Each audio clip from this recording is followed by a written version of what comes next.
Okay, in this video what we're going to do is actually export the meshes that we're going to use in game.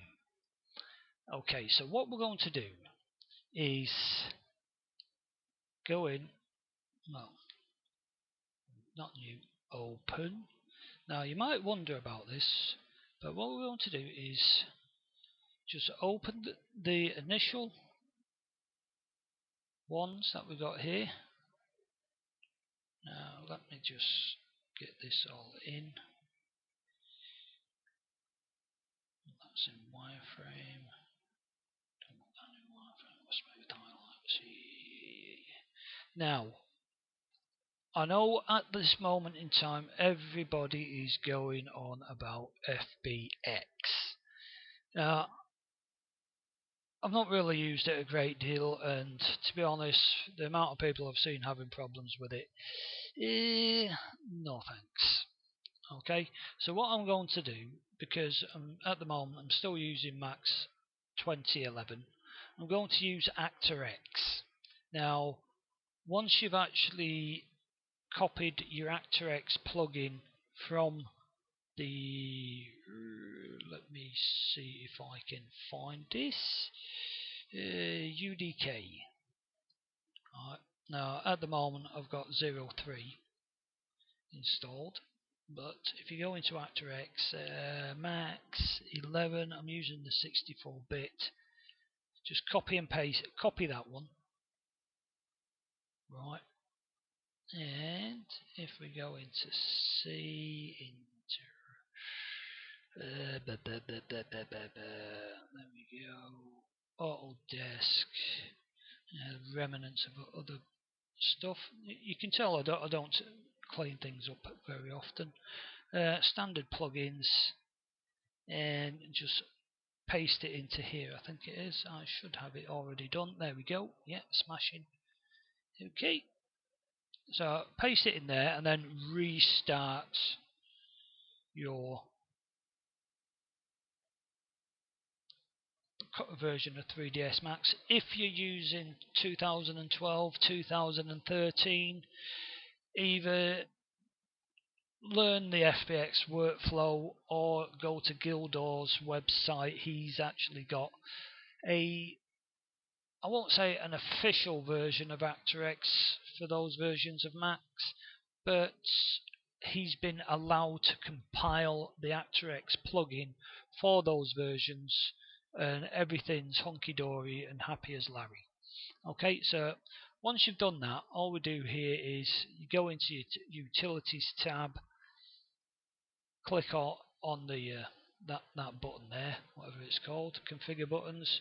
I'm just going to add a total of buttons. Go down to the bottom where I've got the blank one.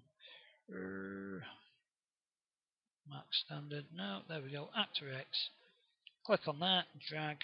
Drop. Okay. Happy. Okay. Now, what we're going to do is,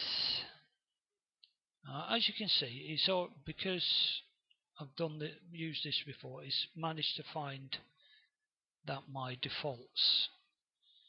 Okay, now I always output there. We're gonna, doesn't like this. Okay, and yes, I've been playing around with some other stuff in the past. My actorx settings are persistent settings, persistent path, so that I always know where I put it. All skin type, all textured, only selected. Yeah, call unused dummies, very important when using the UDK UT3 rigs. Okay, and if I just save ref pose, yeah, okay, happy, done that. Now, this is where the fun comes in. Keep doing that. No, I don't want to save my scene. FBX base. Right, here we go. This is where we're going to have to do something a little bit different. Okay. Now, what I'm going to do first is going to select the whole lot.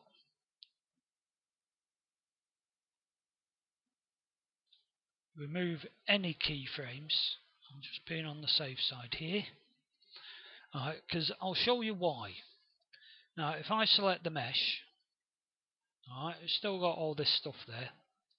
I go onto tab, and I'm just going to copy that. Well, I shouldn't have copied it anyway, but I'm going to go SKCH arms. Now, if this does what I think it normally does to me, I'll hit save ref pose. It's going to call dummies 13, and I'm going to get this. Right. Now, the reason if you are using this rig, okay, it says it's wrote it, but it hasn't. Or if you do try to import that file, it's going to go no. So, right, what do we have to do now? Well, the thing is, what the actorx plugin has realised is that the skinned rig doesn't match up with the rest of the rig, right, because I've deleted all these extra bits that I don't need. Okay, now if I just go and delete the biped rig, that'll send it all going squiffy. Let's see if we can just do this. Now, I know this is probably not what you really want to hear. Alright, you're probably saying to yourself, Geo, get on with it. Okay, but I just want to show you this. Now, if I go delete, right, this is what you end up with. Right, an absolute mess. Right, do undo, put it back to where it needs to be. So, what do we do now? Okay, so what we do now, if I remember rightly, he says, oh dear, no. Expand all. Well, what we're going to go do is to go down, start with the spine, spine 2, select all these yellow bones, okay, go into the motion panel,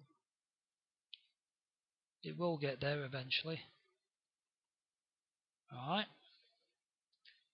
now what we're going to do is convert the positions and rotations and everything else, well, position rotation of the biped bones and bake them. I think people have heard that term before, baking the animation from one bone to another. Now all we want to do here is set start time 0, end time 0. We just want the 0 frame and go on to collapse. Now go on to select, deselect that lot. How about expand all? Somebody's going to post me saying, oh, if you do this, you just automatically expands a lot. And I'll go, cheers. Right, come on. There we go. So completely select the biped, and hey, it's all stayed where it needs to be.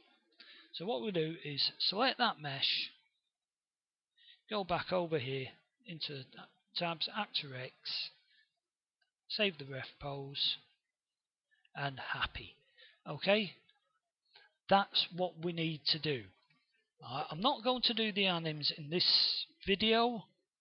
Okay, so we just export the meshes via actorx.